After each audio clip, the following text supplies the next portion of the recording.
J'aime être surprise et touchée par des passages super connus et qui encore aujourd'hui me touchent et qui sont d'actualité, comme par exemple Jésus qui calme la tempête, Dieu qui prend soin des petits oiseaux, des psaumes de délivrance, etc. La parole de Dieu est magnifique, c'est un magnifique livre qui n'est pas hors sujet. Il n'y a rien de nouveau sous le ciel, dit l'Ecclésiaste.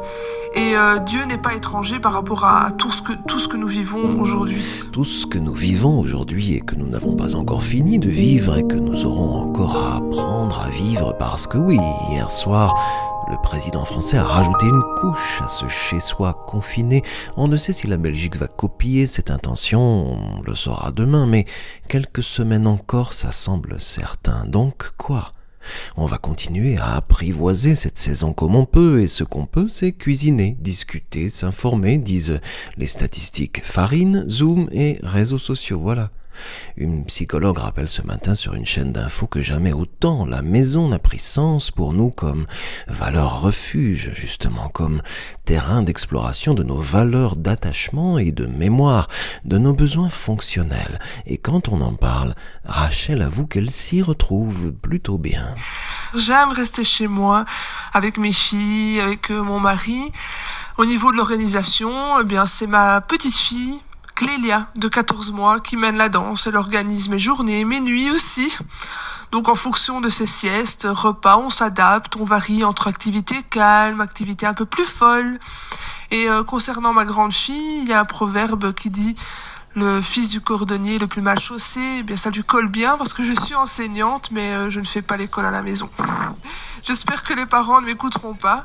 Je trouve qu'à cet âge, il faut construire la personnalité de l'enfant, lui donner goût de l'effort, de se surpasser, de vaincre sa peur, etc. Donc j'apprends pour l'instant à ma fille à grimper aux arbres et à y descendre. J'ai demandé à Rachel si c'était bien ça qu'elle m'avait dit, et c'est bien ça qu'elle m'a dit, grimper aux arbres. Ceci dit, cette même psychologue, sur ce même plateau d'infos, disait qu'en effet, pour les enfants, ce confinement pouvait ouvrir un territoire de développement singulier, aussi inédit qu'opportun. Sonder l'identité par l'apprentissage d'émotions nouvelles, d'un espace-temps différent pour le dialogue, la fatigue, la crainte, l'impatience, la persévérance. Les enfants vivent une notion du vivant toute préoccupée, toute déboussolée, qui aiguise ce truc si particulier. On continue à vivre, malgré tout ce qui advient, en cherchant ce qui nous rassure. Et Rachel me dit ça, tout le bien que ça lui fait, comme femme, comme maman, de revenir sur des versets qui nourrissent ça en nous. C'est dans le calme et la confiance que sera votre force. Et j'aime beaucoup me poser cette question et me demander, ce qu'est le calme. Le calme, c'est ne pas céder à la peur face à cette pandémie. Le calme, ce n'est pas céder à la colère face au manque de matériel, de moyens. En fait, ce n'est pas céder à toutes nos émotions qui viennent du cœur, car nous savons que le cœur de l'homme est tortueux. Voilà. Et la confiance, c'est de faire confiance à Dieu, qui est là, qui est dans la barque avec nous, qui est dans notre maison, qui prend soin de nous.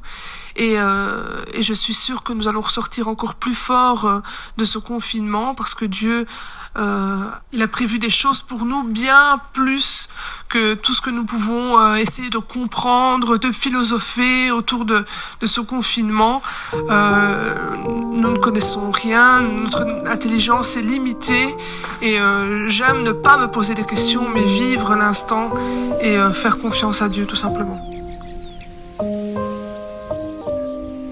Tout simplement ça, une confiance à la hauteur de notre trouble et de notre attente.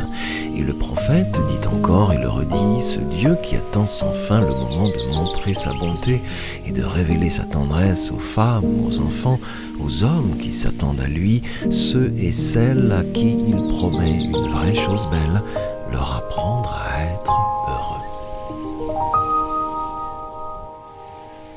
Attention, la Bible peut faire gravement du bien à la santé. Elle ne contient ni diluants, ni agents toxiques, ni substances allergènes.